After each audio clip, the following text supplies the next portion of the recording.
ሰላም ጤና ይስጥልኝ። ውድ ዩቲዩብ ተከታታዮች እንዴት ናችሁ? እኔ ጋር እግዚአብሔር ይመስገን ሰላም ነው።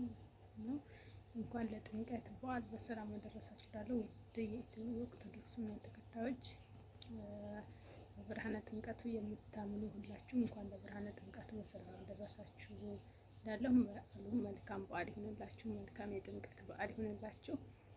ሌሎቻችሁ ደግሞ ሙስሊሞች እንኳን ሰላም መጣችሁ። ሰላም ብያለሁ። እና ዛሬ ለ2018 የጥምቀት በዓል በሰላም አደረሳችሁ።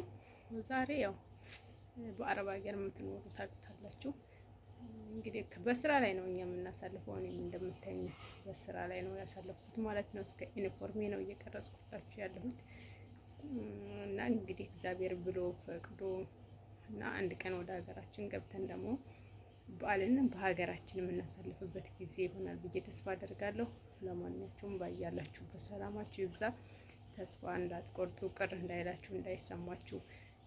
ዋናው ነገር እኛ ሰላም ከሆንን ጤና ከሆንን ፈጣሪ ሰላምና ጤና ከሰጠን ያሰብነው ዓላማ ይሳካና ወደ ሀገራችን ገብተን ደግሞ በዓላችንን የጥምቀት በዓልንም ሆነ የገናን በዓል ከቤተሰብ ጋር የምናሳልፍበት ጊዜ ሩቅ አይሆንም ብዬ ተስፋ አደርጋለሁ።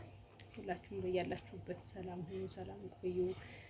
ላይክ አድርጉ፣ ሰብስክራይብ አድርጉ እና ምናልባት የዛሬ ዓመት ሀገር ሆናችሁ ዘንድሮ በስደት ያላችሁ ሰዎች ደግሞ ኢንሻአላህ ሁሉም ነገር ተስተካክሎ ወደ ሀገራችሁ ትገባላችሁ።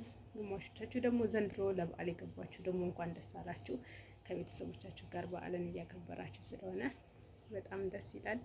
እኛም ደግሞ በስደት ያለውን በሰላም ወደ ሀገራችን መልሶ ለማክበር ያብቃን ማለት ነው እና በያላችሁበት ዱባይም ሆናችሁ የሚመቻችሁ ያው ታውቃላችሁ በየቦታው ባለበት ቤተክርስቲያን ሄዳችሁ ማክበር ትችላላችሁ። አብዛኛው ግን ማዳም ቤት ያለን ልጆች በዓልን ሄደን ለማክበር አይፈቀድልንም ማለት ነው። ያው እነሱ ሙስሊምም ስለሆኑ ያን ያህል ለበዓሉ ትኩረት አይሰጡትም፣ አያውቁትም አንዳንድ ቤት ካልሆነ በስተቀር ማለት ነው እና እንግዲህ ዋናው ነገር ሰላም መሆናችን እና በሰላም መድረሳችን እንደዚህም ቢሆን በዚህም በሶሻል ሚዲያ ማክበራችን እግዚአብሔር ይመስገን። ለታመሙት ምህረት፣ እንደታሰሩት ደግሞ የመፈቻ ጊዜያቸውን ሰላም አድርጎ ሁሉም በእስር ቤት ያሉትም ወጥተው በህመም ላይ ያሉትም ደግሞ ድነው ለዛሬ ዓመት ደግሞ ለማክበር ያብቃችሁ። እናንተም ደግሞ ኮንትራታችሁ ልጨርሱ ያሰባችሁ የዛሬ ዓመት ሀገራችሁ ገብታችሁ ለማክበር ያብቃችሁ እላለሁ ማለት ነው። እስካሁን ስለነበረን ቆይታ ደግሞ አመሰግናለሁ። እንግዲህ በያለንበት በቲክቶክም ሆነ በሶሻል ሚዲያ በዓልን እያከበርን ነው። ይሄም ራሱ መኖሩ ተመስገን ነው።